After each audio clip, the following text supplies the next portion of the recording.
Hello. So let's talk about another normal form which is BCNF and its full form is Boy's Code Normal Form. So करते हैं check.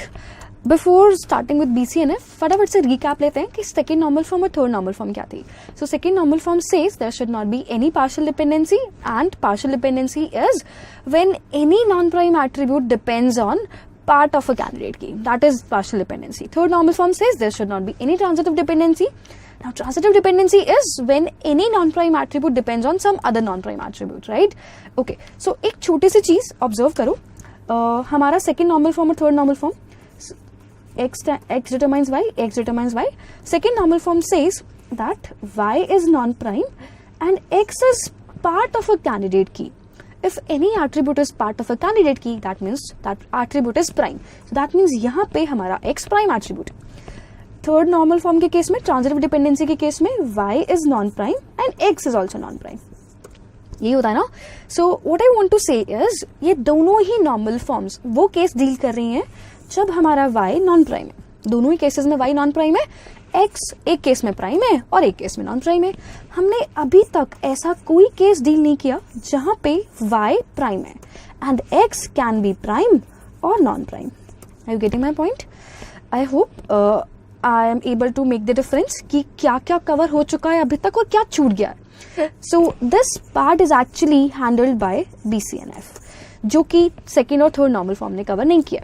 ठीक है, check करते हैं BCNF क्या है और किस तरह से हमारी एनॉमलीज को रिमूव करने में हेल्प कर सकता है.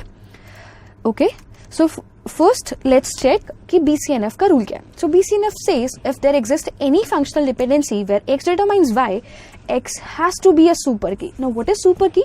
Super key is like a candidate key. Super key is candidate key. हमने पढ़ा था पहले फर्स्ट लेक्चर में I guess कि what super key and candidate keys are. So x should always be a super key or I should say x should always be at least candidate key. ठीक है, so एक example लेते हैं ताकि हमें better clear हो जाए. So let's say this is an example where I have three attributes in my table. One is student ID, other is subject, other is professor. So एक छोटा सा कंस्ट्रेंट है इस टेबल पे, इस टेबल के पास ये कि one subject can have only one professor. ठीक है, okay. So let's first write down the dependencies. क्या क्या डिपेंडेंसीज हैं हमारी इस टेबल में. So one question, can ID uniquely determine subject? Answer is no. Why? 101 एक स्टूडेंट के पास मल्टीपल सब्जेक्ट्स हो सकते हैं. सो 101 can have Hindi, 101 can have maths. So ID can not uniquely determine subject. तो क्या करें? ID एंड सब्जेक्ट और रादर आई शुड से ID and professor can collectively determine subject. बोल सकते हैं ऐसा. ID और प्रोफेसर की हेल्प से क्या हम सब्जेक्ट को यूनिकली डिटरमाइन कर पाएंगे? I guess answer is yes. Why? 101 and one professor is P_X. That means answer can only be Hindi. Match नहीं हो सकता क्योंकि one subject can have only one professor. So ये प्रोफेसर सिर्फ एक ही सब्जेक्ट ले सकता है. सो वो सब्जेक्ट तो हिंदी होगा. That means ID and professor can uniquely determine subject. Similarly I can say ID and subject can uniquely determine the professor. Why I'm able to say this? Because एक छोटा सा constraint given था इस table पे that one subject can have one professor and one professor can have one subject. So subject और professor के बीच में 1-to-1 relation है. तो इसलिए इन दोनों का combination subject determine कर सकता है and ID subject का combination professor determine कर सकता है. And एक और जो dependency है that subject can determine professor क्योंकि इन दोनों में 1-to-1 relationship है. Similarly, professor can also determine subject.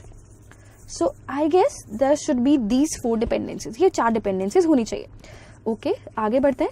First, let's figure out the candidate key. हमारी इस टेबल की candidate key क्या हो सकती है? ID alone cannot be candidate key. ठीक है, हमें समझ आ रहा है because ID alone cannot figure out subject और professor. नहीं figure out कर सकते हैं. ID and professor की help से I can figure out subject. That means ID and professor is a valid candidate key. Similarly, ID and subject is a valid candidate key. ID और subject की help से हम professor determine कर सकते हैं. So we have 2 possible candidate keys, ID professor and ID subject. Our prime attributes are तीनों ही prime है, ID, subject and professor. कोई भी attribute non prime तो नहीं है. So अब चेक करते हैं क्या हमारी table second normal form and third normal form में है. सो सेकेंड नॉर्मल फॉर्म में होने के लिए हमारे कंडीशन थी there should not be any partial dependency. And partial dependency होने के लिए y को नॉन प्राइम होना पड़ता है जो कि हमारे केस में हो ही नहीं सकता क्योंकि हमारे सारे एट्रीब्यूट्स प्राइम है. सो दैट मीन्स हमारी टेबल सेकेंड नॉर्मल फॉर्म को फॉलो करती है. सो ये नहीं है. थर्ड नॉर्मल फॉर्म के लिए rule is there should not be any transitive dependency, and transitive dependency exists when one non-prime depends on another non-prime. अब हमारे पास तो कोई non-prime attribute ही नहीं है, that means हमारी table third normal form के rules को भी follow करती है. Okay. Before starting with BCNF, let's first see क्या क्या issues आ सकते हैं हमारी table में even after following second and third normal form. ठीक है, so एक case check करते हैं. What if I want to delete student जिसकी ID 102 है. Let's say एक छोटी सी क्वेरी करनी है हमें कि अब हमारे डेटाबेस में 102 स्टूडेंट एग्जिस्ट नहीं करना चाहिए, 102 लेट्स से स्कूल से चला जाता है, तो हमें उसका एंट्री डिलीट करनी है अपने डेटाबेस से. अगर हम 102 की एंट्री डिलीट करेंगे तो क्या होगा? 102 की एंट्री डिलीट करते ही हमारे प्रोफेसर P_Z वो इन्फॉर्मेशन भी लॉस्ट हो जाएगी. One more information that P_Z जो प्रोफेसर है वो साइंस सब्जेक्ट लेते हैं, तो ये इन्फॉर्मेशन लॉस्ट हो गई, and that is an example of deletion anomaly. So हमारी टेबल में एक डिलीशन एनॉमली एग्जिस्ट करता है. ठीक है, और चेक करते हैं. लेट्स चेक क्या कोई इंसर्शन एनॉमली हो सकती है. Okay, let's say I want to make one insertion कि एक नए प्रोफेसर ने ज्वाइन किया, let's say P_T, and that professor take some subject let's say English, and अभी तक ये सब्जेक्ट किसी स्टूडेंट ने ऑप्ट नहीं किया है.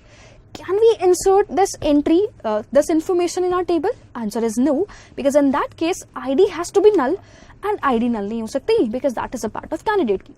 So ये insertion anomaly हो गई. Okay, let's check for updation anomaly. Updation anomaly भी exist करती है because what if I want to update that 101 जो student है जिसकी ID है, उस स्टूडेंट ने हिंदी की बजाय लेट्स से कोई दूसरा सब्जेक्ट साइंस ऑप्ट कर लिया. सो हमने हिंदी को हटा के साइंस कर दिया यहाँ पे. बट प्रॉब्लम क्या होगी? क्योंकि हमने हिंदी को अपडेट करके साइंस किया है, वी शुड मेक श्योर कि अकॉर्डिंगली प्रोफेसर भी चेंज हो जाए, क्योंकि साइंस का प्रोफेसर कोई और होगा, तो we should make that changes also. So but अगर हम ऐसा नहीं करते हैं, हमने सिर्फ हिंदी को कट करके साइंस कर दिया, प्रोफेसर चेंज नहीं किया, दैट मीन्स हमारा डेटा इनकंसिस्टेंट हो जाएगा, दैट मीन्स हमारे डेटा में अपडेशन एनॉमली है. सो इस टेबल में स्टिल तीनों एनॉमलीज एग्जिस्ट करती हैं even after following all the normal forms till now. ठीक है, सो ये सारी प्रॉब्लम्स इसलिए आ रही हैं क्योंकि अभी हमने एक केस हैंडल नहीं किया है, वो हैंडल कर लेगा हमारा BCNF normal form.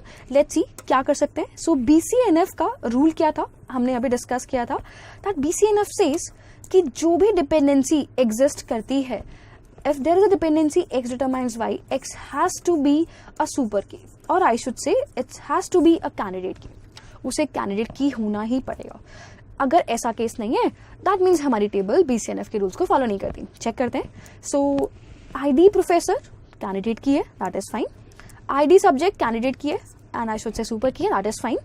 Subject determines professor, in that case क्या सब्जेक्ट कैंडिडेट की या सुपर की है? Answer is no. In that case also my answer is no. So that means हमारी ये टेबल BCNF के रूल्स को फॉलो नहीं करती है. ठीक है, सो इससे BCNF के रूल्स को अगर फॉलो कराना है, that means we should split our table such that कि BCNF के रूल्स फॉलो हो जाएं. ठीक है, चलो ट्राई करते हैं इसे स्प्लिट करने का.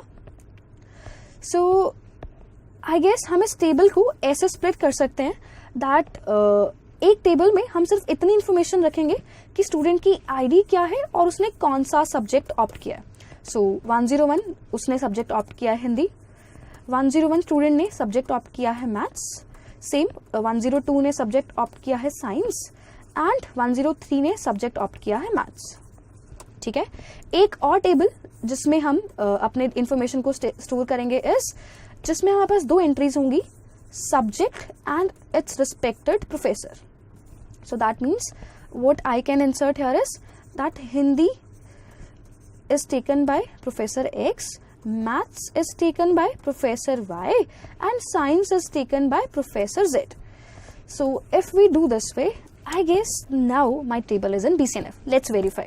So verify करने के लिए इस table की अगर हम dependencies की बात करें, can ID uniquely determine subject? Still answer is no, because 101 can have multiple subjects. So in that case हमारी candidate key is ID and subject both together. ये दोनों हमारी candidate keys हैं, and इन दोनों की ही help से हम subject को determine कर सकते हैं. Now in that case subject can uniquely determine professor and professor can uniquely determine subject. That means in that case we have two different candidate keys. One is subject and other is professor. Now there is no dependency जहाँ पे x हमारा super की नहीं है। That means अब ये table BCNF के rules को फॉलो करती है। ठीक है, ये तो हमें समझ आ गया, बट क्या अभी भी कोई एनॉमली एग्जिस्ट करती है? Let's verify. जो हमने डिस्कस किया था इंसर्शन के टाइम पे, that I want to insert new professor P_T, जो कोई सब्जेक्ट लेते हैं, लेट्स से इंग्लिश, क्या हम वो इंसर्ट कर सकते हैं? हाँ जी, बिल्कुल कर सकते हैं। यहाँ जाके इंसर्ट कर दो। जरूरी नहीं है किसी स्टूडेंट ने ऑप्ट किया है कि नहीं किया। जब स्टूडेंट ऑप्ट करेगा तब उसकी डिटेल हम इस टेबल में ऐड कर पाएंगे। सो वो इंसर्शन एनॉमली वाला पार्ट हमने रिमूव कर दिया। What about deletion anomaly? We wanted that 102, let's say school छोड़ के चला गया and we want to delete its entry. हम जाके इस टेबल से डिलीट कर देंगे, बट हमारी ये इन्फॉर्मेशन लॉस्ट नहीं होगी कि साइंस कौन सा प्रोफेसर लेता है, तो वो इन्फॉर्मेशन ऑलरेडी सेव्ड है दूसरी टेबल में। सो डिलीशन एनॉमली खत्म हो गई। Now let's talk about updation anomaly. If I want to change that 101 जो स्टूडेंट है उसने हिंदी के बजाय इंग्लिश ऑप्ट कर लिया, सो और लेट्स से साइंस ऑप्ट कर लिया, हमें यहाँ जाके साइंस चेंज करना है बस। हमें कहीं और जाके कोई प्रोफेसर चेंज करने की जरूरत नहीं है, बिकॉज 101 ने साइंस लिया तो ऑटोमेटिकली हमें पता है साइंस का प्रोफेसर कौन है, प्रोफेसर Z। तो अब हमें कुछ और जाके चेंजेस मैनेज करने की जरूरत नहीं पड़ेगी, जिसकी हेल्प से हमारी अपडेशन एनॉमली भी रिमूव हो गई। Right, so this way BCNF can help to remove different anomalies. So हमने सारे नॉर्मल फॉर्म डिस्कस कर लिए हैं and we checked with different examples. Please खुद से ट्राई करना डिफरेंट एग्जांपल्स लेके, दैट कैसे ये नॉर्मल फॉर्म्स डिफरेंट एनॉमलीज को रिमूव करने में हेल्प कर सकती है। So after a table is in BCNF we can not guarantee कि अब कोई एनॉमली नहीं होगी। We can just make sure कि एनॉमलीज को हमने काफी हद तक कम कर दिया है। बहुत रेयर चांसेस होंगे कि अब कोई एनॉमली हमारी टेबल में एग्जिस्ट कर रहा होगा after following all the normal forms. Okay, thank you.